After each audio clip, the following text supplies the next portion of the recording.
Reka nongere mbasuhuze mbifuriza gukomeza gukomera ndetse no kwihangana muri ibi bihe abanyarwanda turimo byo kwibuka jenoside yakorewe abatutsi ndetse n'inzirakarengane zahasize ubuzima muri iyi jenoside yakorewe abatutsi mu 1994.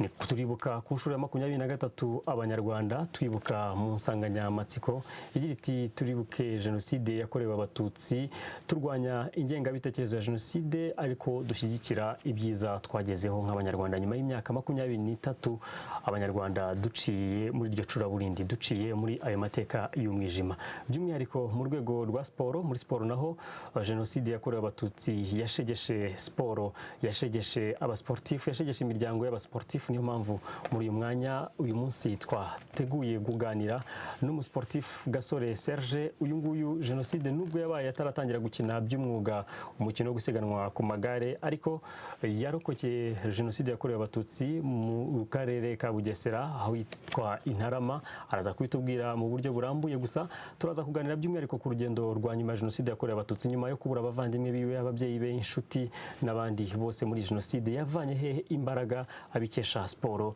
kugira ngo agere aho ageze uyu munsi. Gasore Serge, ndakwakiriye muri studio za Royal TV. Murakoze cyane Jire. Nizere ko ukomeje kwihangana nayo ndetse no gukomera muri ibi bihe turimo byo kwibuka inzirakarengane zazize jenoside yakorewe abatutsi mu 1994. Ndakomeye no gutwazanya. Ndabona waje unabyambariye, ndatekereza Intarama namwe mwibuka ku itariki ya kangahe? Intarama twibuka ku itariki 16 kuko turara ku kiliziya aho badutereye hagapfa abantu benshi. Turaharara ku itariki 15 kuwa gatandatu ku munsi ukurikiraho ku itariki 16 tugakora urugendo rusoza icyunamo. Ngibyo rero ku itariki 16 z'ukwezi kwa kane nibwo by'umwihariko Intarama mwibuka, by'umwihariko niho warokokeye jenoside yakorewe abatutsi. Gasore Serge, rumwe mu batrete babayeho nyuma ya jenoside yakorewe abatutsi, uhagarariye u Rwanda mu marushanwa agiye atandukanye mpuzamahanga, by'umwihariko mu cyiciro cy'ibirometero 10 n'ibirometero 5. Ndatekereza uza kugira amahirwe siporo igufasha kujya kwiga mu buryo buhanitse muri Leta Zunze Ubumwe za Amerika. Intarama niho warokokeye jenoside yakorewe abatutsi. Amateka ya Serge mbere y'iyi jenoside na nyuma yaho mu ncamake n'ayahe? Amateka ni maremare ariko nagerageza kuyavuga mu buryo buhinnye. Njyewe nakuze nkurira Intarama, ariko Intarama nkimenya ubwenge navuga ko namenye ubwenge n'amacakubiri atangiye, kuko ndabyibuka aho nigaga muri primaire kuri école primaire ya Cyugaro. Ivangura wararibonaga mu mashuri wararibonaga, no mu migenderanire n'abantu. Nubwo utazi ubwenge bwinshi ariko ushobora kubibona ko harimo akantu. Ndabyibuka ko n'ikintu cy'amashyaka cyari gikomeye cyane. Twajyaga kuvoma tugaca ku bantu bari muri za mitingi za MRND, za MDR, z'amashyaka atandukanye, kandi noneho zigakorwa mu buryo bufite violence, ku buryo nk'iyo washoboraga kuhaca uri akana k'agatutsi wabonaga bagushihoye kandi ko uri n'akana utazi n'ibyo ari byo. Ndabyibuka hari igihe twayaga kuvoma kuri segiteri ugasanga abapolisi bagose bantu bari muri mitingi mu rwego rwo kubarinda, ariko noneho banareba ka kandi kantu gataratara katari kumwe nabo. Ibyo rero tukabibona no mu ishuri, ugasanga rimwe na rimwe niba ufite umwarimu runaka w'umuhutu, abatutsi ugasanga aragerageza kubigiza inyuma. Nka diregiteri wacu ndabyibuka rwose ko yafataga abana b'abatutsi nabi. Ibyo rero tukabibona, tukagera mu rugo tukabibwira ababyeyi, ariko ababyeyi ko bari baratangiye kubyakira ko ariko bagomba kubaho. Ugasanga umubyeyi arakubwira ati cecekere, ntashaka kugira ngo bigere kure. nyuma yaho rero byaje gukara muri nyuma ya 1992. Ubwo ufite imyaka nk'ingahe? Ubwo nari mfite nk'imyaka nk'itandatu aho ngaho nibwo byaje gukara kuko data wacu yagiye mu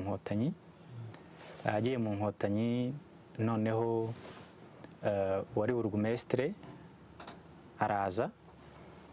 aza mu rugo dusanga njye nari ndi kumwe na nyogokuru, abandi bari mu kazi i Kigali mu mashuri hirya no hino hatandukanye.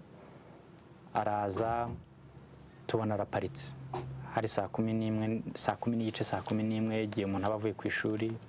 Nari imaze gukuramo uniforme, mbona imodoka iraparitse. Kubona rero imodoka ya burugumesitire, inyuma polisi yuzuye, tuvuga ko byakomeye. Ibyaha byose uravuga uti ibintu si amahoro.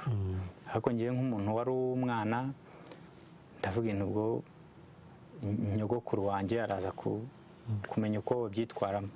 Ntibyatinze rero baramuhamagara, araza yegera burugumesitire, amugeze mu maso. Nanjye ubwo nari ndi kumwe nawe, urabizi nyogokuru n'umwuzukuru buri gihe baba bari kumwe.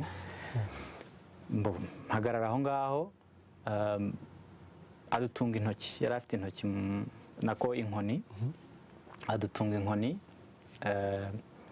Abaza nyogokuru ati umuhungu wawe arihe? Nyogokuru rero ntabyo yari azi.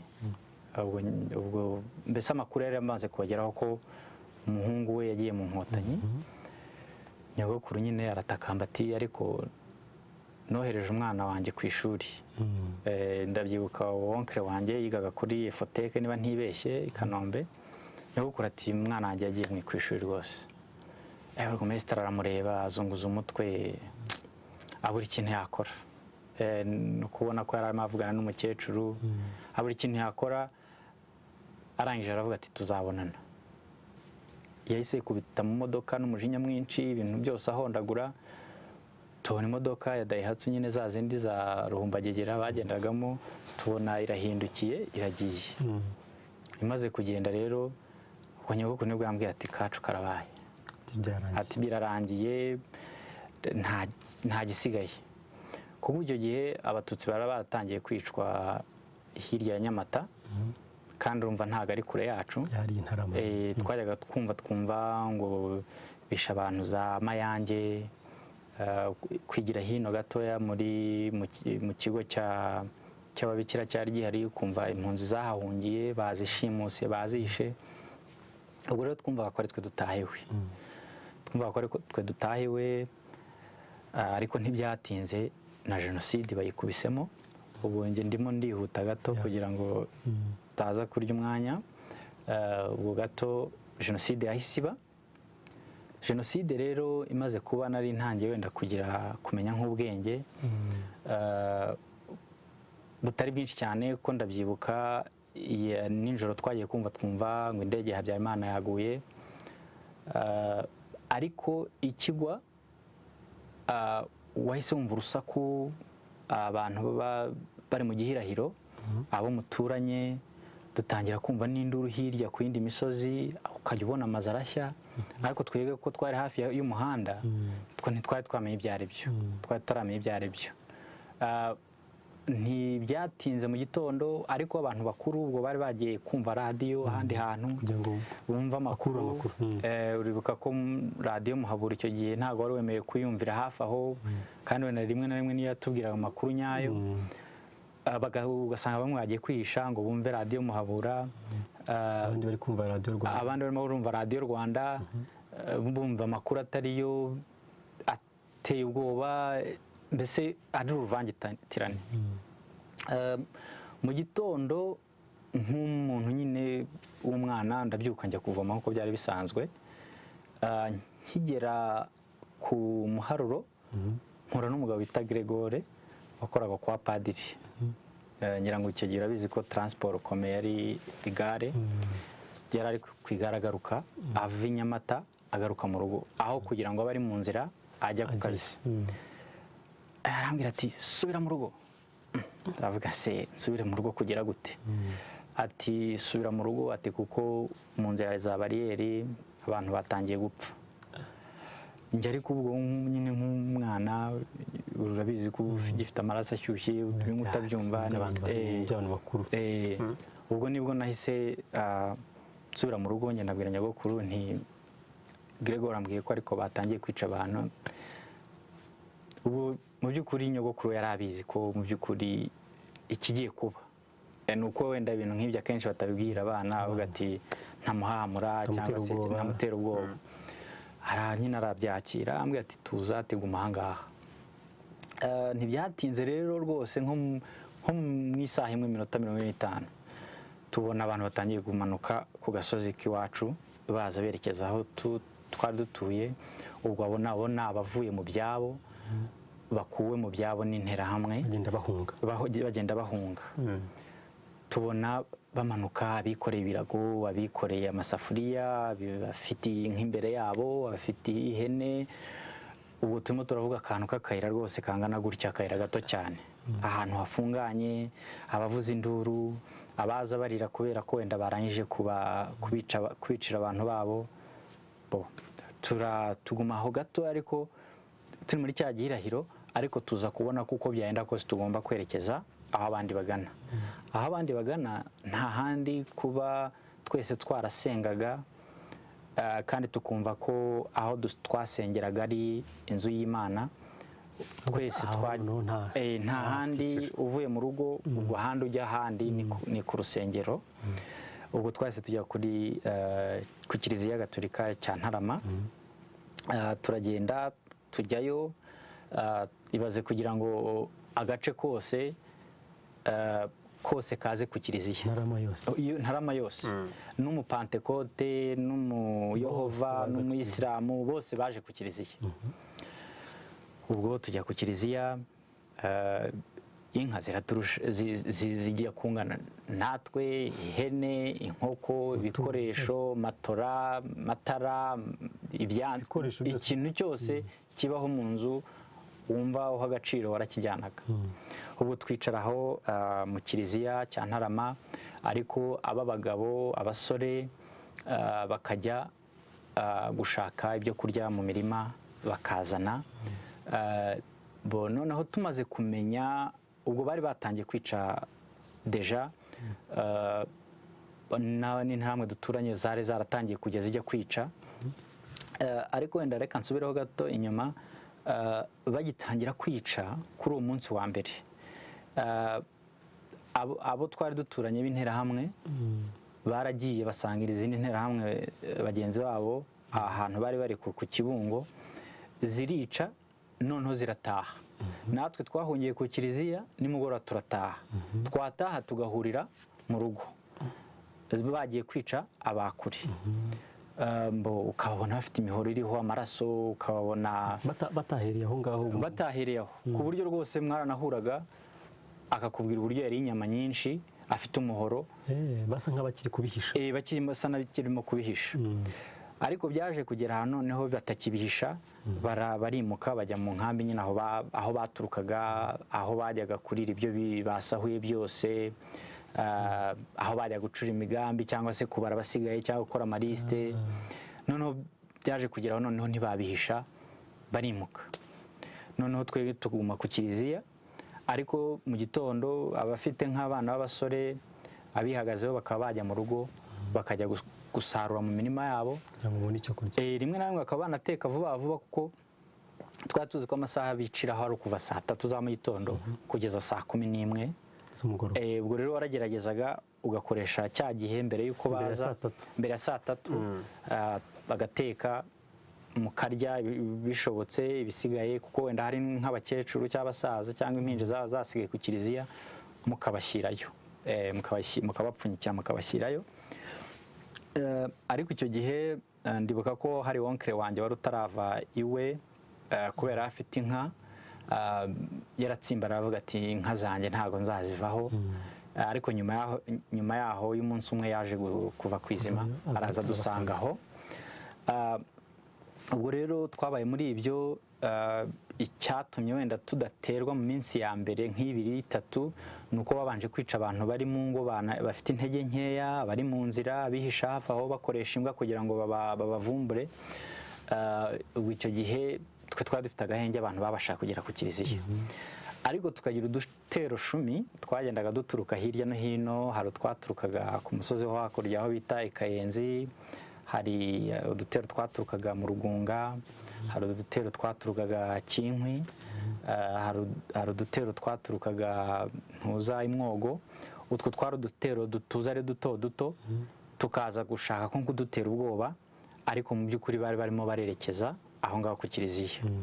Nyuma rero baje kutugeraho, ariko bakitugeraho nabwo ntabwo bahise binjira, kuko abagabo n'abasore b'icyo gihe bagerageje kwirwanaho, birwanyeho cyane cyane rwose mu buryo bushoboka. Ni nacyo cyatumye bigera igihe bohereza abajepe, ubwo twirwanaho, ariko byageze ahantu tutagishoboye bamaze kuzana abajepe. Mwe mumazeyo nk'igihe kingana gute? Aho twari tumazeyo nk'iminsi, hagati y'iminsi nk'itatu n'itanu. Kwirwanaho mwirwanagaho mukoresheje nk'iki? Twakoreshaga imiheto, amacumu, mbese intwaro gakondo. Icyo gihe nta bantu benshi bari bazi imbunda, niyo twari kugira imbunda nta kintu twari kwimaza, wabihuguriwe. Ubwo rero icyo gihe abagore batundaga amabuye n'ingorofani cyangwa mu bitenge, abana nabo ushoboye gusunika ingorofani akayisunika, kuko nkanjye ndabyibuka ko akazi kanjye kari gutwara ingorofani n'amabuye. Nagendaga hari ahantu bayapakiraga bagashyiramo amabuye, ngasukuma amabuye nkagenda nkageza kuri furo aho urugamba rurimo rurabera, ngahereza abatera. Akanya nkaba ndakarangiye nkajya kuzana andi, rimwe hakaba ari ubwo nawe barashe nk'imyambi ikabasimbuka ikagusangamo hagati. Twirwanaho rero gutyo, ariko bigera ahantu noneho tutagishoboye, twese tujya mu kiliziya. Ariko ndabyibuka neza, n'igihe ntazibagirwa, hari umunsi twese twari twihebye tuvuga turapfa uyu munsi. Ibitero biraza rwose ari nka bine, basubizwayo n'umusaza umwe rwose. Mwari muri kumwe nawe aho ngaho? Njyewe icyo gihe nari ndi mu kiliziya, nababimbwiye ko twese twasohotse tuvuga ati niki kibashubije inyuma. Umusaza umwe rwose yarabitambitse aravuga ati ndahamya umwe ariko ndamuhamya. Ababwiye gutyo bose bahita basubira inyuma. Urumva batinyaga no gupfa, babaga bazi ko baje kwica, ariko nta muntu ushobora kuba. Ubwo reka nihute aho ngaho, turaterwa mu kiliziya. Mbese intege zacitse, bari bamaze gutwara abarimu b'abanyabwenge, abo bitaga ba Kazimba, bari bazi ko aribo bantu nyine baturimo bakomeye, bari abarimu bazwi cyane. N'abandi basaza nka babiri, bamaze kubajyana, ubwo nibwo baduteye, bazanye n'abajepe, badusanga mu kiliziya cya Ntarama, baratwica koko. Baratwica ku buryo umuntu wese wari mu kiliziya utarabashije gusohokamo, uko byagenda kose yafashwe n'umuhoro cyangwa icumu cyangwa inkota. Njyewe rero muri icyo gihe nibwo nari nicaye mu kiliziya, ndabyibuka nicaye ku ntebe ya gatatu kuri kote y'ibumoso. Ni ahantu nakundaga no kwicara mu gihe cya misa, kuko urabizi ko kiriya gihe abana twajyaga dushaka kwicara hafi, aho ureba padiri umuzungu hafi, byanashoboka ukamukoraho yinjira akaguha umugisha, cyangwa akakubwira ikinyarwanda gifutamye. Ubwo rero niho nari nicaye, ndabyibuka nari nicaranye na nyogokuru. Nyogokuru muryamyeho hano ku mavi, noneho tumaze kuneshwa nyine, interahamwe zamaze kutugota kiliziya, zitangira kwinjiramo, zitangira kwica. Ubwo rero ko njye nicaye imbere, bahereye inyuma batera za grenade kugira ngo baduce intege nyine. Ntangira kumva impinja zirira, abantu baboroga, buri muntu wese mbese ibaze kugira ngo kiliziya ibe yuzuye no hejuru, noneho bateremo grenade. Ubwo ngubwo hari abantu bari kuri aritari, barimo barasenga, baririmba, buri muntu wese avuga ati nimpfa njye mu ijuru. Mu by'ukuri buri muntu wese yari arimo ariyeza. nyogokuru rero abonye bimaze gukomera nibwo yavuze ati reka duhaguruke tujye kuri aritari natwe dupfe turirimba dupfe dusenga. Arahaguruka nyine nk'uko nakubwiye, umwana na nyirakuru, umwuzukuru na nyirakuru, ubwo mugenda inyuma twerekeza kuri aritari. Tugeze kuri aritari rero nibwo grenade yaturutse, twatugeze hagati ya aritari n'intebe ya mbere, babizi ko harimo akanya, nibwo grenade yaturutse mu idirishya iraza imukubitira nk'ari imbere yanjye, ashwanyaguritse, ekara ntizangeraho, ni amahirwe nagize, ariko amaraso aranyuzuraho mu maso, mu matwi, ahantu hose. Aho nahise ntubwenge, ariko niba ari ka kantu nyine uko burya ngo iyo uri burokoke uri burokoke, niyo uri bupfe uri bupfe, nta kintu cyabihagarika. Ubwo nahise ntorongera nca mu muryango uhari wa kiliziya ndiruka. Imyaka 8. Ngeze hanze, aba basirikare barimo bararasa, barimo barasheringa, ariko by'umwihariko ngewe hari umupolisi twari duturanye bitaga Isaac, nawe ubwo yari ahari muri icyo gitero, arimo barasa. Baratubonye, twari turi abantu benshi turimo turapfunuka mu rusengero, atangira kuturasa. Ngewe rero maze kurenga imiyenzi, hari imiyenzi yari yubakiye izengurutse ku kiliziya, maze kuharenga ndenze umuhanda, nagize amahirwe yo kunyerera, ngwa mu muringoti. Icyo gihe cyari igihe cy'imvura cyane, hari n'umwanda mwinshi hafi aho, urumva ndanyerera ngwa mu muringoti. Ubwo urumva uwandasaga wese yahise abura target. Haciye akanya gato maze nko kumira umwuka, nibwo nahagurutse ndongera ndiruka. Ariko ubwo icyo gihe imbere ya kiliziya, mu kiliziya bari bagitema, bo hanze barasa, interahamwe zimwe zigenda zicoca abarokotse. Mbese ntabwo umwanya nshobora kuwusobanura neza ngo uwumve. Nanjye ntabwo nshobora ntuzi n'ukuntu nawe wageze. Nanjye ntabwo nshobora kuwusobanura. Ndakomeza ngeze icyugaro, ari naho abantu benshi bagarukiye umunsi, ngewe narakomeje nduhukira mu rufunzo. Ningera rero mu rufunzo niho ndi bugerageze kwihuta, kuko mu rufunzo wenda bafite n'ibindi bibazo ushaka kuza kumbaza, kuko mu rufunzo twabayeyo igihe kirekire. Ubwo barishe mu kiliziya ariko ntibica abantu, babashije kugera icyugaro ku mashuri ya primaire. Ngewe ariko kubera nyine n'igihunga nagiye nduhukira mu rufunzo. Mu gitondo naragarutse, kuko nkigera ku rufunzo nahuriye n'abandi bagabo, witwaga Sadura n'uwitwaga Nshimiye, nibo mbasha kwibuka. Tubasha kurara turorongotana mu ntuza mu rufunzo, ariko nyuma tuza kubona akayira katugarura Intarama. Ariko ubwo ijoro ryose twaragendaga tukagerageza gusohoka, ko mu rufunzo uruzi ko ari rurerure, iyo urimo indani ntushobora kureba ngo umenye aho ujya, kandi hari n'umwijima. Ijoro ryose rimwe tukagenda tugashiduka tuguye ahantu bita mu Rugunga, tugasanga interahamwe zirimo ziraririmba, zibyina nyine ziserebura uko zishe n'imigambi yazo ikurikira. Noneho nyuma tuza kubona akayira kadutungutsa Intarama mu gitondo. Nibwo rero twagiye kureba abantu bacu bari bapfuye mu kiliziya. Ndabyibuka ngeramo, nahuriye n'ababyara banjye bari barokotse, ariko bari bamaze gukurwa munsi y'imirambo. Nabo ubwo kurokoka nuko baguye munsi y'imirambo, babakuramo.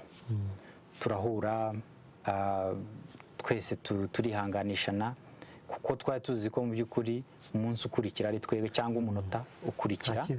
Nta cyizere cyari gihari. Mbese hari nko mu gitondo nka 3:00 waravuga ko ibya byose nibagaruka igitero gikurikira ntikiri bunsige. Ku mashuri ya Cyugaro ubwo niho nahise njya nsanga abantu bose bihebye, bari bazi ko napfuye. Grand frère bitaga Simba, wari umugabo cyane kuko niwe wabashije kudutunga, abaranyakiriye, amamata, ati twari tuzi ko wapfanye na nyogokuru, ko bari bazi ko ngewe na nyogokuru urudatana.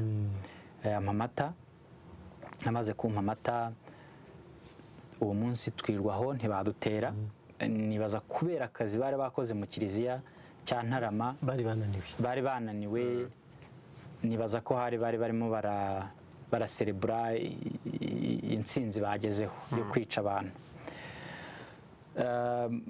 Tuvaho rero Icyugaro. Nyuma Icyugaro twaje kuhakurwa.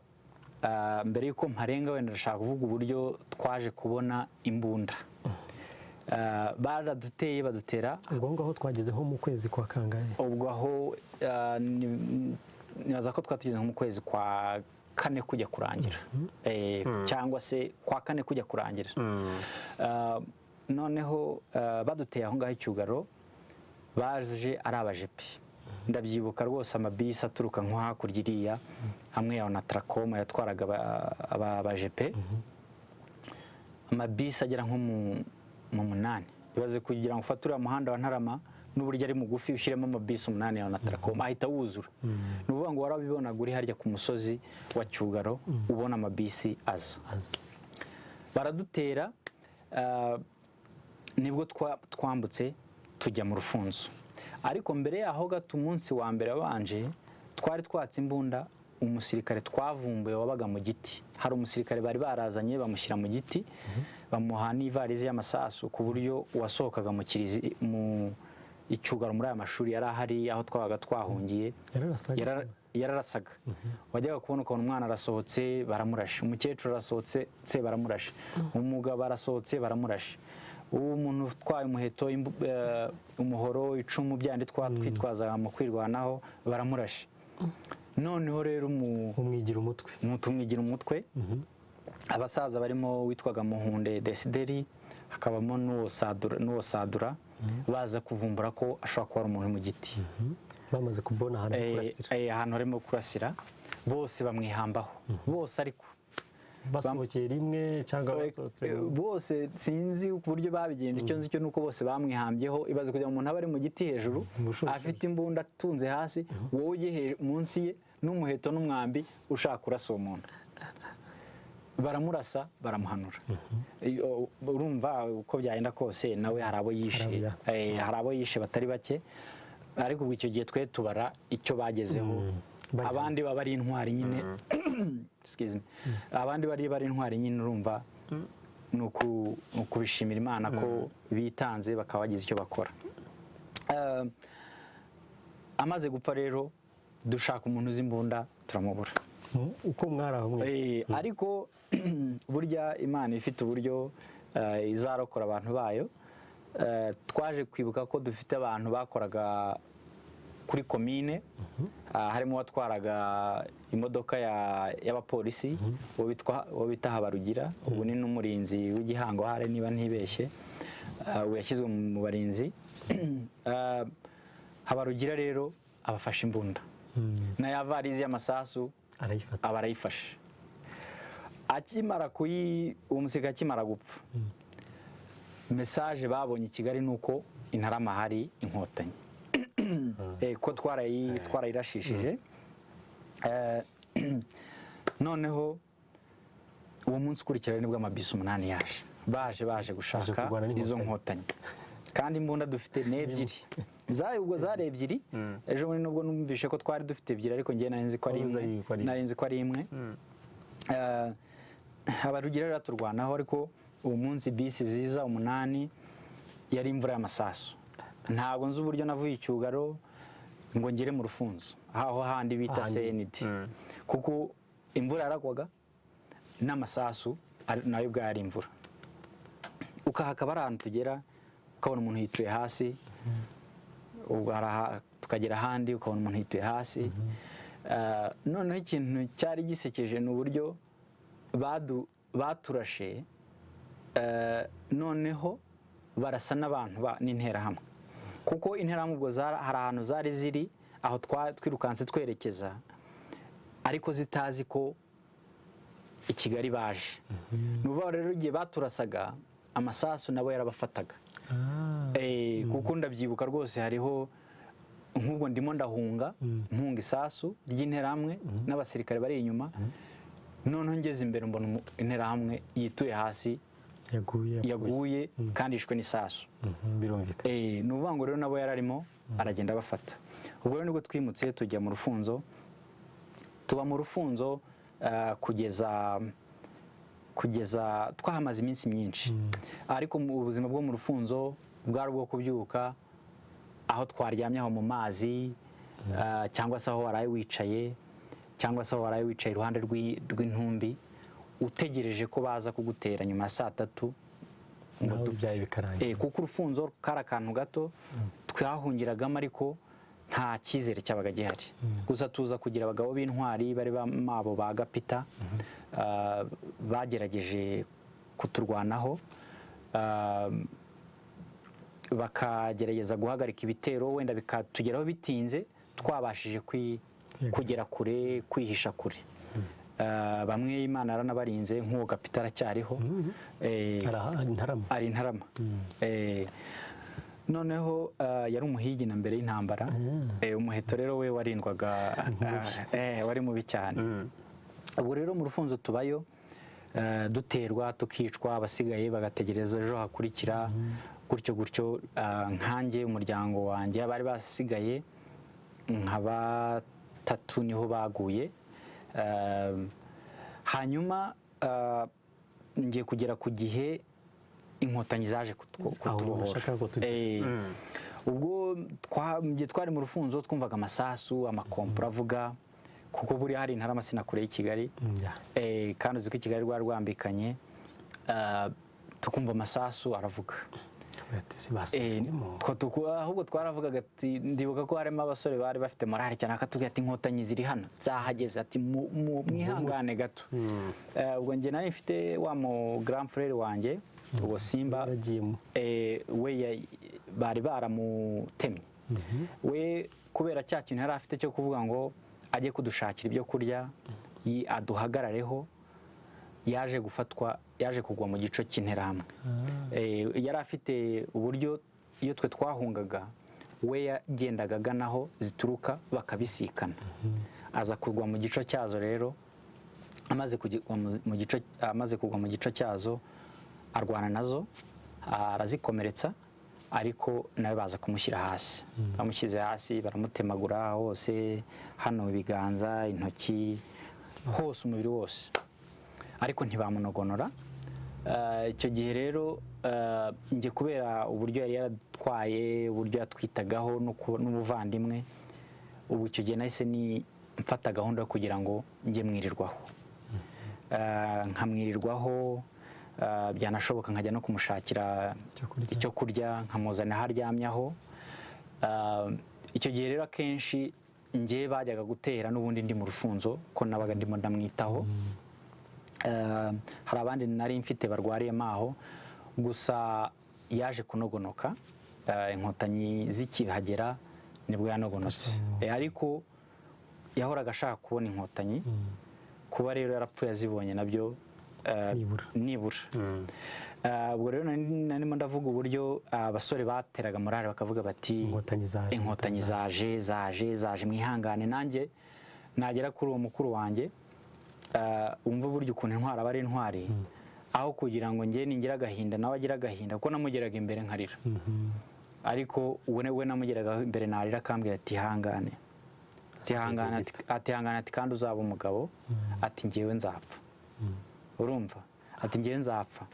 Noneho yakumva n'ibyo bisasa, ati baje, kuko n'uwo muwonkere wanjye yari ari mu nkotanyi, akavuga ati baje, ati ihangane. Ariko we yarabizi ko azapfa, kuko icyo gihe ibisebe byari byaratangiye kuzamo inyo, kandi urebamo indani mu mubiri nta cyizere cyari gihari. Ubwo rero inkotanyi zaje kutubohoza, ndabyibuka zohereje umukecuru zasanze mu rugo, wari ufite umuhungu wagiye mu gisirikare, ubwe niwe wiyiziye, araza nyine, wenda nibaza ko yazaga avuga ati mama nawe yarapfuye, ariko yaje gusanga nyina yari ari mu buriri. Uwo mukecuru rero niwe umuhungu yaramubwira ati genda, ntabwo nzi ukuri bugereyo, ukababwira ko twahageze, atari ko genda. Umukecuru rero araza arabitubwira, inkuru itugeraho ko inkotanyi zaje badusaba ngo tuzamuke twerekeza aho ziri. ndabyibuka abantu bose bagize ikibazo bavuga ati se ubwo si interahamwe si abajepe bamwohereje kugira ngo tugende tugwe muri ambushi. Ndabyibuka hagiye igikundi cya mbere kiruka kijya kureba ko byo bavuze ari byo. Muri icyo gikundi nari ndimo naravuze nti uko byagenda kose kupfa kupona. Ndagenda tugezeyo dusanga kuko ni inkotanyi. Ndabyibuka twarahageze tukihagera inkotanyi ubwo zari zakoze ambushi zafashe hose ziri mu ndaki zitubwira ngo mwiruke mukomeze imbere. Kuko ndabyibuka hariho abagabo babaye nk'abaresista bavuga ati se ubu twatubwira dukire hasi mu ruhoro twirindishije interahamwe urinde. Ajya gushaka umuntu ntamubone akamubwira ati shyira hasi umuhoro ukomeze, twe turi inkotanyi twabarokoye, mukomeze mujye Nyamata kugira ngo tubashe kubacungira umutekano.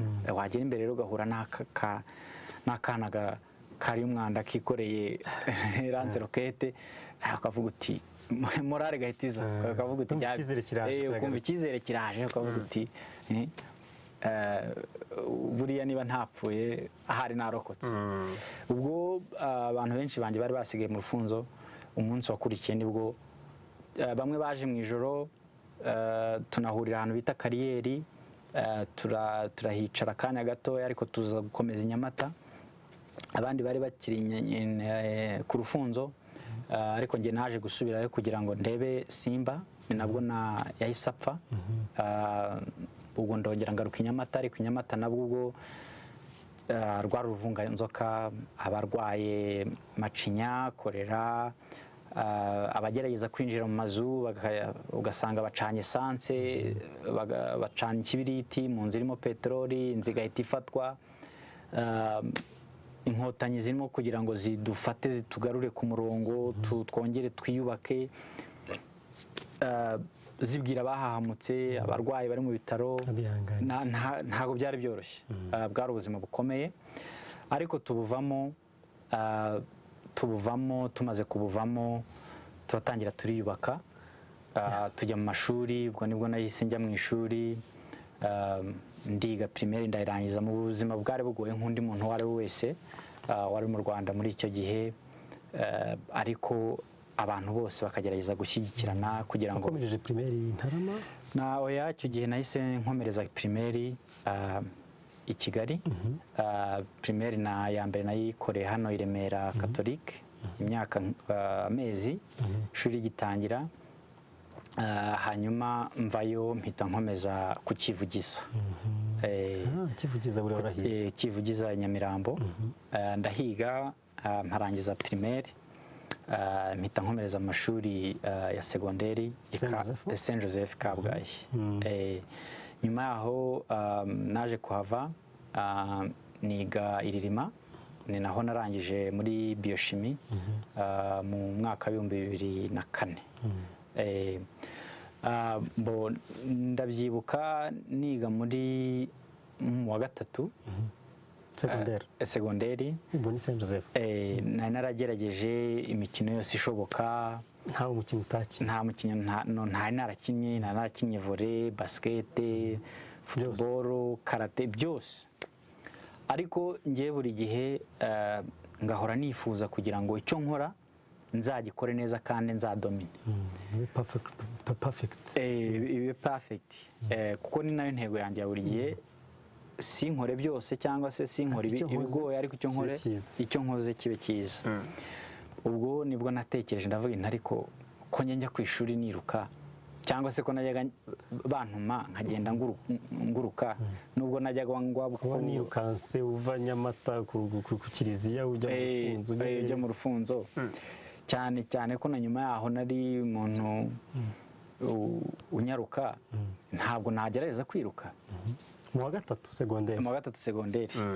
Noneho turi muri vakanse, nibwo naciye ku bantu barimo bari ku murongo, yari irushanwa ry'akarere. Noneho ndavuga nti ariko si abantu ko bari ku murongo, bagiye kwiruka. Nari nambaye ikabutura y'ijinisi n'inkweto z'ingozi, ndabyibuka. ndavuga nti mwankizemo se nanjye nkirukanka kubera ka kantu nimvagamo ko no muri football ubona nkigerageza ariko ukinyaruka cyane naranyarukaga havuga ni kuba niba mu kibuga nahagize abantu naha ntabikora ubu njyamo abantu bose batangira kwibaza se uyu muntu ugiye kwirukankana hari undi muhungu wari aho ngaho nyine wari umenyereye ibintu by'amarushanwa wabyukaga yirukanka n'udusengeri twiza n'udukabutura twiza hati uyu muntu ugiye kwigereranya n'uyu muntu ntiyasaze njyamo ngiyemo tugihaguruka mbona wa mugabo bavugaga agiye mu ikawa arahagaze yatangiye guta ibitabapfa arateze ndavuga si umuntu bavuga gukomeye nkaba musize tutaranagera kure nta n'ikabutura wambaye ingozi nari nazikuyemo ndiruka mba uwa mbere mu karere bampemba 10,000 ndagenda icyo gihe nanzi ibintu byo kwizigamira cyane ndagenda nashyira kuri konti ndavuga ni muri 2000 na ubwo ari nka na 2001 ni 2003 hari ko ni 2003 ubwo ngubwo ndatsinda maze gutsinda ndavuga nti ngiye kubikomeza kuva ubwo ntangira nkora amarushanwa na interscolaire nzigiyemo ndabyibuka ya mbere bankizemo batazi ko biri bugende ko nasanze bari kutugerageza tupfe kugerageza kuko yabisabye ubwo nari nsanze barimo barakora entraînement ku kibuga ariko ndababaza nise ko muri murakora entraînement byanyize bite ubona umuhungu bita Nsengiyumva Jean Marie ngira ngo uramuzi nawe wirukanse 5 mbona afite agakaramu n'agapapuro arimo arandika ntese wankize kuri liste anshyizeho ati uziruka 5 yanshyize mu 10 mu birometero 10 ariko uburyo umwatereta amenye ndi ashobora kuba yarambanye avuga ati muni mushyira muri discipline imwe niyanjye akazana amavamuhira kansiga n'ukuntu ari ngiye uzwi cyane nawe njya mbimubwira none hanshyira muri 10 ajya muri 5 icyo gihe atsinda 5 naye ntsindiye mu 10 muri Kigali ngari icyo gihe ari Kigali ngari tsinda mu birometero 10 uwa kabiri mu ry'amatura 2 mukoraho ture ebyiri yari umuhungu umwe n'ubu ngubu yirukanka muri equipe nationale noneho turangije competition arambwira ati si ko wansize cyane ibintu bivemo ndamubwira ntoya ntikomeza n'ubu ngubu iyo duhuye arabinyibutsa arambwira ati courage yawe niwe wajya kunyigisha atletisme nzamukubwira tutari kuri televiziyo noneho ubu nkomeza rero mfatiraho nakomeje kuba uwa mbere muri interscolaire mu karere kateguye biza rero noneho kukuviramo passport cyangwa se visa ijya muri Amerika byaje gute ukuntu byaje nari maze gukomera kuko nari ndangije secondaire ariko ngiye kujya muri université ndabyibuka icyo gihe nari mfite na bourse ya leta y'amanota asanzwe bafatiragaho ariko nari mfite na za bourse zitandukanye mu gihugu za atletisme kuko buri université yashaka ko ujyayo cyagiye kaminuza zafataga n'abasportifu icyama n'ubu bagakomeza kuko burya siporo ni ikintu gikomeye cyane ni nabyo bintu mpora nsenga nkavuga nti siporo ukuntu yari ifite agaciro mu mashuri yaba babikomezaga ariko ndibaza ko ariyo nzira barimo kuko abantu benshi tumaze igihe tuganira batubwira ko ubu ngubu nibyo barimo ubwo rero nyine muri Amerika baje kumenya ko nari mfite performance nziza ariko bo barebaga kote ebyiri bareba kote ya siporo na kote ya education ntago bareba kimwe bambwira ko bari interese nanjye kuva natangira atletisme nicyo kintu nari nkeneye ku cyo nkora ngikora neza ku buryo gishobora kumfasha gishobora kumpesha ubundi buzima burya buri muntu akora ikintu ashaka gutera intambwe buri gihe bakibimbwira rero narishimye cyane icyo gihe nari maze igihe nkorana imyitozo myinshi na equipe ya APR ya atletisme ku buryo nyine iyo ndamuka ntinzi n'ahantu nari guca ibintu. Ndagiye ubwo rero nibwo nabonaga buruse muri Texas, ndagenda nigayo icyiciro cya mbere cya kaminuza ndakirangiza. Nkirangije mbona na kontara ya Adidas yo kwiruka, ariko kubera numvaga academic ari cyo kintu nkeneye cyane, ubuzima burambye kuko hari igihe ugenda ukiruka akaguru kagacika, umutsi ugacika.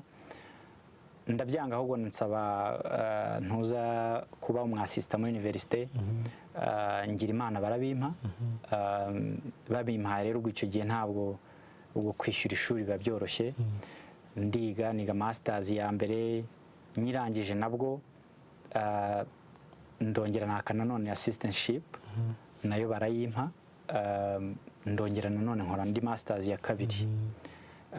Ariko ubwo hagati aho ndimo ndakora masters, nkirangiza bachelor nibwo nagerageje gushaka ikintu nakorera.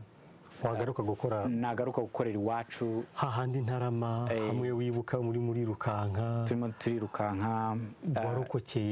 Narokokeye igihugu cyanjye nacyo ntakibagiwe, ko naho ramvuga nti hari abantu benshi baturangaje imbere, bagaragaje ubutwari, baturokoye. Igihugu cyacu gifite ibintu byiza cyatugejejeho. Kuki nakwicara nkarambya nkavuga ngo amen, nageze muri Amerika, nibeshejeho, kuki nakwicara? Ungejeje ku ngingo nziza cyane nari ngiye no kukubazaho. Ushoje kwiga, wanze gukomeza kwirukanka cyangwa se atletisme mu buryo bw'umwuga, ahubwo urashaka kwiga, ariko ugumana na wa mugambi cyangwa se inzozi zo kugaruka mu gihugu cyakwibarutse, mu gihugu cyawe nk'uko umaze kubivuga, kugira ngo ugire icyo nawe ufashe igihugu mu iterambere ry'igihugu. Ubwo ni mu ngingo ijyana cyane cyane n'insanganyamatsiko y'umwaka yo kurwanya ingengabitekerezo ya Jenoside yakorewe Abatutsi, turushaho no kurinda ibyagezweho byiza. Bingarukije kuri kino gitabo wanditse cyitwa ngo My Day to Die, Running for My Life. Iki ni igitabo ngira ngo wanditse hari mu mwaka wa 2014 nibwo cyasohotse. Gasore, iki gitabo mu magambo make wacyanditse ugamije iki? Ndashimishijwe cyane n'amagambo nasanzemo. Ni igitabo ngira ngo abantu bose bashobora no kubona kuri internet. Gifite page 172. Ndashimishijwe cyane na paragraph imwe nasomye ivuga ngo I was used to running to play, running to school. Bivuga ngo wirukankaga ujya gukina, ukirukanka ujya ku ishuri, ujya ku rusengero, ujya hehe, ariko noneho muri Jenoside 1994 yakorewaga Abatutsi wirukanse urwanira ubuzima bwawe muri icyo gihe na nyuma yaho. Niki cyaguteye kwandika igitabo nk'iki? Kwandika igitabo nabitewe n'ibintu bitatu. Haraza kuzamo n'ikintu cyo kwikunda, ariko umbabarire. Icya mbere, nashaka kugira ikintu nkorera iwacu mu gihugu, nkaba mpaye igihugu cyanjye, nkaba mpaye n'aho nkomoka, nkaba mpaye n'Imana, kuko aho hose twacaga ni Imana. Ariko nararebaga ngasanga kugira ngo nzakore ikintu gishoboka ngomba kugira uburyo mbona ubushobozi. None ndavuga nti se wakwandika igitabo ntabwo aba ari uburyo mbonye bwo kugira ngo nyomoze abandi bantu bashobora kuba bahakana Jenoside, mbamenyeshe n'igihugu cyacu, igihugu kigira indangagaciro nziza, kandi nanone icyo gitabo nikigurwa mbashe kuba nagira ikintu nkoresha aya mafaranga mu gufasha igihugu cyanjye. Aho rero nicyo kintu urebye niyo moteri yatumye wandika igitabo nk'iki, kuko uvuga amateka nyakuri bitandukanye n'ibyo abantu bandika hirya no hino bashaka gupfobya Jenoside yakorewe Abatutsi. Hanyuma icya kabiri, utake unerekane igihugu cyawe, uko abantu bazi u Rwanda siko u Rwanda nyarwo mu by'ukuri rumeze kuva mu mateka yarwo. Ikindi, amafaranga uvanyemo agufashe kugaruka mu gihugu, kuyafashisha iterambere ry'igihugu. Ikindi cyari nk'ibintu cyari nko mu rwego rwo kwishakira umuti kuko ibintu nk'ibi bifite mu mutima mu mutwe ntubisohore usanga ari n'ibigushegesha ubwo rero navuze nti kuki ntabyandika noneho ngo nduhuke niruhutse nduhure n'abandi ninkenera kubisoma ngeraho mbibona ikindi nk'iyo wabyariye nyine abana muri ibyo bihugu umuntu aba acumbitsemo uba ushaka ko umwana atazavuka ngo atangire itere hejuru ngewe ndi umunyamerika kandi mu by'ukuri ni umunyamerika ariko niho yavukiye ariko mu by'ukuri umuzi we ni hehe ni mu Rwanda Intarama ubwo rero ndavuga nti mbyanditse nubwo ngewe ntaba ntakiriho umwana arabisoma kuko ibyanditswe burya biba byanditswe biraramba arabisoma agahita yumva inkomoko ye ejo akavuganira u Rwanda ejo agakora ibintu biteza imbere igihugu cye urumva ni ibyo ngibyo by'ingenzi haba hari ibindi ko n'ubundi ngiye nkunda no kwandika niyo ngiye gukora za research rimwe na rimwe hari ibyo nkoreshamo aho ngaho so haba harimo impamvu nyinshi ariko iz'ingenzi ni urateganya no kwandika ikindi ndateganya kuzandika ku ikindi kizaba ari uruvange ariko ndashaka ko ikindi kizaba academic akaba ari igitabo gishobora gukoreshwa mu masomo hirya no hino muri za universite kivuga ku mateka azaba ari nka histoire ikindi ndashaka kuzandika nanone no kuri Ntarama ariko ni buhoro buhoro hanyuma iki gitabo ni byiza ko tubwiye impamvu zaguteye kwandika igitabo nk'iki ngiki uranazifite ni nyinshi cyane muri bimwe mu byakugaruye muri bimwe mu byatumye mu nzozi wari ufite uri icyo gihe muri Amerika hari abandi bajyayo bigasa nk'aho ariho bavukiye bakuriye bakibagirwa bya bindi abanyarwanda bavuga ngo amazi arashyuha ariko bakibagirwa ntibagirwe iwabo wa mbeho bo rero bagera igihe bakibagirwa iwabo wa mbeho wowe ntiwibagiwe iwabo wa mbeho wagarutse Ntarama wagarutse mu Rwanda ntabwo wagarutse kwicara gusa ufite fondation Gasore Serge Foundation imaze gutegura amarushanwa menshi muri atletisme ifasha abana benshi badafite ikivure badafite kirengera hariya Ntarama n'abandi iki gitekerezo cyo cyaje gute cyaje ryari ni igitekerezo gisaba n'amafaranga gisaba n'ubushobozi gisaba kuba ufite passion cyo cyaje gute iyi gitekerezo cyaturutse ku kuntu nabayeho burya uricara ukareba ukavuga uti se naravutse ndakura mba mu bibazo ibi n'ibi hari ibyanshegeshe hari ibyambabaje hari ibyanshimishije wenda ugasanga ibyakubabaje nibyo byinshi noneho wowe nk'ikiremwamuntu uzi ko utazamara imyaka irenze 100 ukareba ukavuga uti mu gihe nzaba ndiho nzaba naramaze iki nzaba naramaze iki kuko ntituzamara imyaka irenze 100 hari n'abatazayigezaho ariko byibuze ukavuga uti muri ya myaka hari ikintu namaze kiruta igiti kuko igiti cyo hari n'igihe kiturusha akamaro ko cyo kinatanga igicucu n'iki ariko nkareba nkavuga nti se ngende nicare ndambye hanyuma bigende bite buri muntu navuga ati ibyanjye ni ibi nabikoze birarangiye inyungu ni izihe noneho nkagihuza n'ikindi kintu cy'ukuntu nigeze kujya iwacu hari Intarama ngezeyo hari nko saa 12 mbona akantu k'akamuri kanyenyeretsa ahantu mu nzu hari saa 12 ugahita ubona ubwigunge ako kanya ubwigunge akatara kanyenyeretse saa 12 ahantu tumenyereye ko habaga hari abantu saa 12 imbere ya jenoside yakorewe abatutsi abantu babyina bishimye bataramye basakuza ari urujya n'uruza ndavuga nti se ubu koko ngende mvuge ngo ni iki nakora nubwo wenda ibyo byose ntabikemura kuko nta nubwo wenda bishoboka n'ubushobozi bwanjye ariko mbane n'uwo muntu uri muri ibyo bintu niturubona urumuri tuzarubonane nitutarubona ariko turi kumwe presence muri ubuzima bw'umuntu kuko burya abantu ni magirirane umuntu afata urwego ukarwuriraho ukagera mu bushorishori, umuntu aragufata ukurira ukagera aho ukageze. Nibwo rero natekereje ndavuga nti ngomba kugira ikintu nkora. Nibwo rero natangiye ndavuga nti ibyo byose bamwe mu bashegeshwe cyane cyangwa se n'ibyo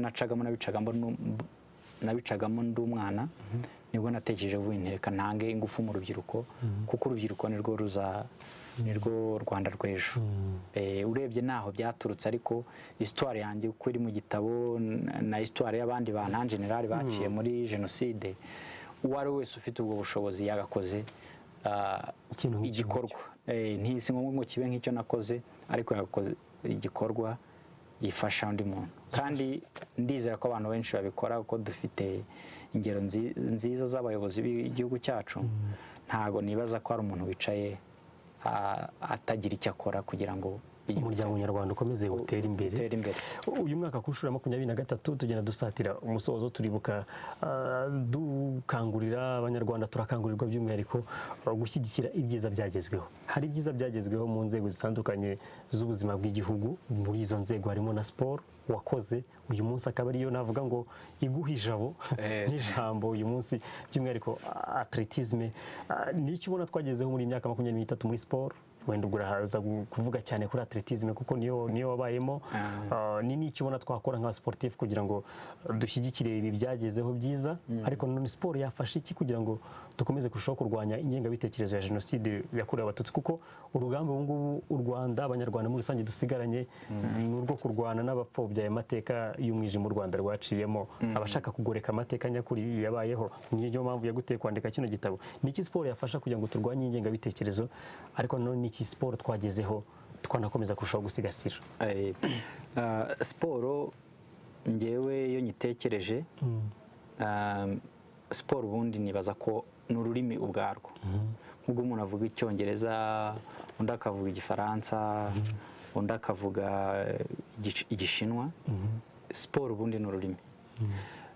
Niba ari ururimi rero, urwo rurimi kandi ukaba uzi ko iyo umuntu yumva ururimi neza, kumva ko igishinwa nyine acyumva. Iyo umubwiye mu gishinwa, ngewe nkaza mubwira mu kindi kirimi atumva, biramubihira. Ariko iyo umubwiye muri rwa rurimi yumva, arakumva. Niyo mpamvu rero niba uzi ko nge nawe duhuriye kuri siporo, tukaba tuvuga icyo gishinwa cyangwa icyo kinyarwanda, twakagombye kwakirana. Message nguhaye wakagombye kuyakira, nawe iyo umpaye nkayakira. Ni ukuvuga ngo bituma duhura, kandi bituma nta n'itandukanirizo ryanjye nawe. Ni ukuvuga ngo rero iyo abantu bari muri siporo baba bahuriye ku kintu kimwe, siporo, nta kindi kintu bongera gutekereza. Nta matiku, wowe uri muremure, wowe uri mugufiya, amazuru manini. Uzi ko buriya muri siporo niyo umuntu anuka utabyumva, kuko nawe ubunuka. Icyo yaba yabize nawe wakibize. Ni rwa rurimi rumwe rero nakubwiraga. Ni kimwe urwo rurimi rero nanone rutuma ibyo mvuga uhita ubyumva ako kanya. Niba nkubwiye nti Jire, ngasifura nkavuga nti ntihongere kurwana, n'urwana ndaguha ikarita, nibyo nyine uhita ubyumva. Ariko iyo uzanye undi muntu utari umusportifu ukamuha ikarita ahita avuga ati ni urwango. Siporo rero ugiye kwanariza icyo kintu cy'uko siporo ari ururimi bwarwo, uhita wumva akamaro ka siporo. Kuko nk'umwana mutoya, umwana ukiri muto buriya ukina nk'umupira, cyangwa se akiruka, cyangwa agakina basket, cyangwa agakina tennis, buriya yumvira umutoza we kurusha uko yumvira umubyeyi. Uzabikoremo ubushakashatsi. Ashobora kumvira umutoza we wa siporo kurusha uko yumvira na mwarimu mu ishuri. Kubera iki? Kubera cya kintu nabwiraga ko siporo ni ururimi. Iwe iyo ari muri iriya tere, communication iroroshye, asanga babandi barimo barakina mu kibuga bavuga ururimi rumwe. Nta ntushobora kumubaza umwana wawe avuye ku ishuri ngo ese ngo muri equipe yawe ngo harimo abantu barebare bangahe, arakubwira ati dufitemo abantu bajya kuba barebare ariko nawe undi mugufi ajya asimbukaga agatsinda igitego. Urumva rero siporo reka tuyikoreshe kugira ngo hahandi duhuriye tutitaye ku byo bidutandukanya, reka noneho tuhazanire ideology nziza ingengabitekerezo nziza dukangurire abo bana twagize imana bakatwegera tubabwire ko amacakubiri ari mabi dukangurire abana kugenda mu rugo mu miryango kuko umwana ashobora guhindura umuryango bagende mu miryango bumvisha ababyeyi ko muri ekipe babwiye ko amacakubiri atemewe ni ugushyira hamwe gutyo siporo ishobora kudufasha kugira ibibazo dukemura. Hanyuma ku bijyanye n'uko aho tumaze kugera icyo nari nkibagiwe muri siporo inzira iracyari ndende ntabwo navuga ngo ntaho twavuye nta naho tugeze tumaze kugera ahantu heza hashimishije ariko burya kirazira kwishimira ahantu ugeze revu ugezeho ugomba guhita iyo ugeze kuri ahangaha ugomba kuvuga uti nzagere hariya gute. Niba rero siporo yacu wenda turi organize niko navuga niba ariko bamwe babibona tukaba dufite imiyoborere myiza niba ariko bamwe babibona ariko noneho dukeneye gushyira ibintu mu ngiro tukazana iyo midari tukajya muri ibyo bikombe nyafurika tukajya muri ibyo bikombe by'isi yose. Ntabwo navuga ngo ntaho twageze harahari kuko hari abantu baduhagarariye neza cyane ariko nka siporo ukurikije n'ibindi bintu bigenda bivugwa hari intera hari intambwe tugomba gutera kugira ngo tugere aho twifuza. Ni ejo nari ndimo ndumva umupadiri umwe bita Theobald arimo aravuga ati muri jenoside yakorewe abatutsi hari abo twitaga abakirisitu ati hari n'abo twitaga babatijwe. No muri siporo rero nibaza ko dufitemo abo bantu ntabwo nabigereranya yego ariko ni ukuvuga ngo hariho abo bantu bajya muri siporo kubera amaramuko akazi hari n'abajya muri siporo kubera bayikunda bashaka guteza imbere siporo. Icyo kintu rero abantu babiri baratandukanye kujya muri siporo ushaka akazi yego birumvikana nta kintu ugomba gukorera ubuntu icyo cyo turacyemeranywaho ariko ugomba gukora ikintu ushaka amaramuko ariko unagikunze. Iyo utagikunze niho usanga ugenda ugongana n'ibintu bitandukanye tanto urashaka gutwara ibitarakugenewe kugira ngo kuko nta kazi ubifata akazi ariko ntabwo urimo uratekereza inyungu bifitiye igihugu cyawe wowe urimo uritekerezaho gusa. Njye rero ndimo ndibaza ko wenda ushobora no gusanga ako kantu tugafite nk'uko ibindi bihugu byinshi bifite icyo kibazo muri Afurika bifite abantu muri za departema za siporo kubera ko ari akazi ariho yakwihisha muri icyo gihe ariko atari ukubera ko abikunze. Icyo kintu rero tugikemura ni urugendo rurerure kimwe n'uko hari ibindi bihugu bya Afurika bifite icyo kibazo no mu mahanga barabifite ariko njyewe aho nabaye mu mahanga ntabwo icyo kibazo gihari. Niba wenda ari ubushobozi buba buhari bwinshi ntabwo mbizi ariko umuntu iyo umusanze muri siporo yego aba ari amaramuko kuko nkanya ndabyibuka nk'iyo natsindwaga wenda nkaba nk'uwa gatatu umuzungu yahinduka ku mutuku umureba kubera nyine avuga ati ikipe yanjye nikomeza gutsindwa barahita banyirukana nka koci ariko nanone ugasanga arabikunda gusa amaramuko nibyo barayavanamo ariko n'umuco wo gutsinda n'umuco wo gutsinda ntabwo abantu bajya hariya ngo bahangane ku kibuga baharanira twari turimo turavuga ukuntu umuntu asohoka yasumara gusohoka yaba akirenga umupaka kubera abonye ya misiyo 5,000 agahita agenda rwose akituriza ntaba agitekereza ko igihugu cyamutumye ngo agende ajye gutsinda. Ubu rero urumva ni inzira ndende ariko nta mvura idahita. Nta mvura idahita ni 94 yarahise. Ubu ngubu tumaze imyaka 23 aho wari uri Nyamata nako Intarama by'umwihariko, ndatekereza nta kizira wari ufite cy'ejo hazaza, nta kizira bumwe muri kumwe wari ufite cy'ejo hazaza, ariko uyu munsi ni u Rwanda rushya nyuma y'imyaka 23.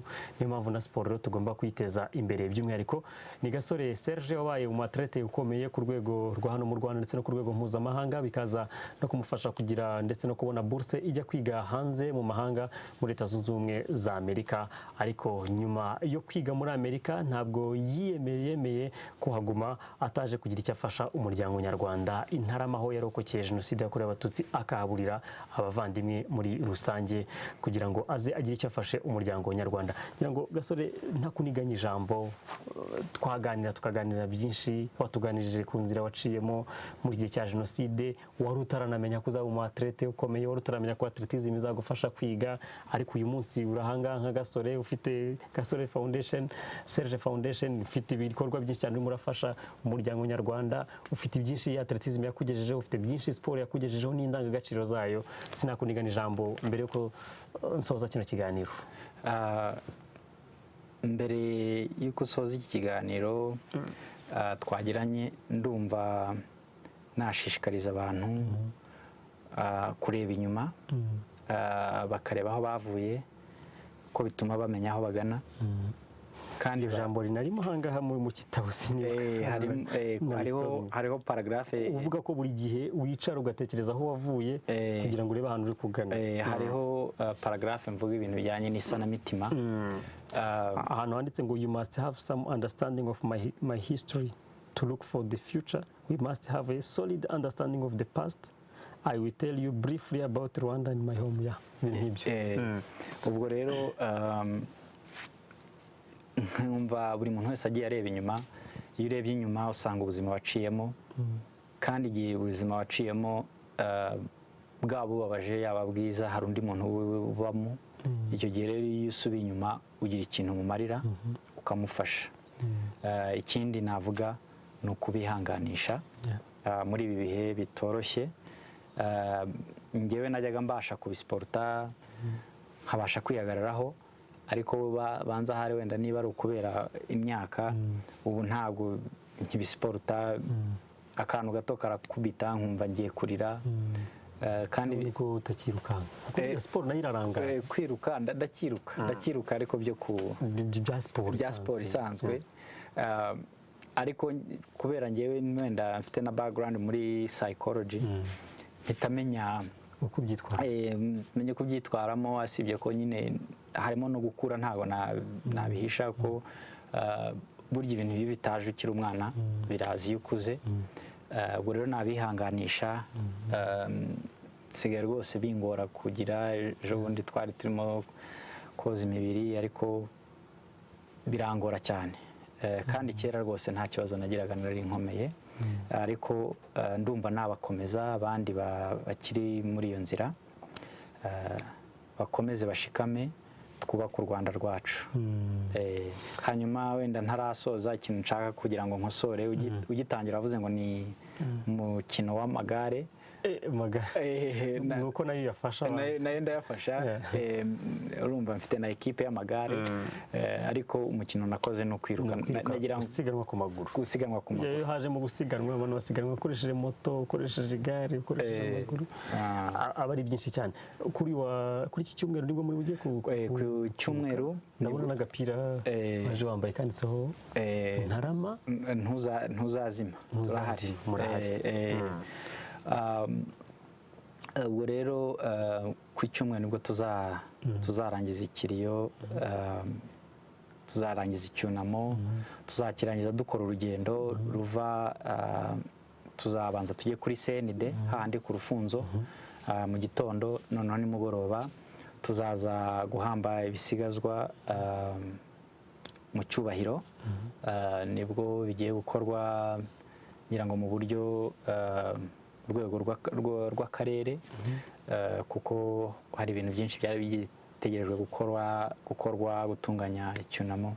Ibyo ntabwo nabyinjiramo cyane, ni bya CNLG n'abandi bantu, ariko dufite komite duhuriyemo twese abarokokeye Ntarama tugerageza kugenda tworganiza ibyo bintu tukunganira CNLG na Ibuka ariko ngiye kubera nyine mba ntari inaha kenshi mbafasha uko nshoboye ngibyo rero ubwo mukomeze mukomere kandi mwihangane ari nako kandi tubyifuriza n'abari badukurikiye. Gasore wakoze cyane kwigomwa umwanya wawe, ndabizi muri ibi bihe akazi yarya bari kenshi uri kwitegura kujya gusoza icyunamo, ariko wigomye umwanya wawe uza kutuganiriza ku nzira waciyemo nk'umusportif, ariko siporo nanone iza kugufasha kugira icyizere cy'ejo hazaza. Yari Gasore Serge, uyu wabaye umu athlete ukomeye ku rwego mpuzamahanga ndetse no ku rwego rwa hano mu Rwanda. Nk'uko natangiye mbivuga, yakoze cyane kandi namwe mwakoze kudukurikira. Mukomeze mukurikire gahunda za Royal TV, mukomeza kwihangana ndetse no gukomera muri ibi bihe turimo byo kwibuka inzirakarengane zazize jenoside yakorewe abatutsi mu 1994. Twibuke jenoside yakorewe abatutsi, turwanya ingengabitekerezo, ari nako turushaho gushyigikira ndetse no gusigasira ibyiza twagezeho mu nzego zose z'ubuzima.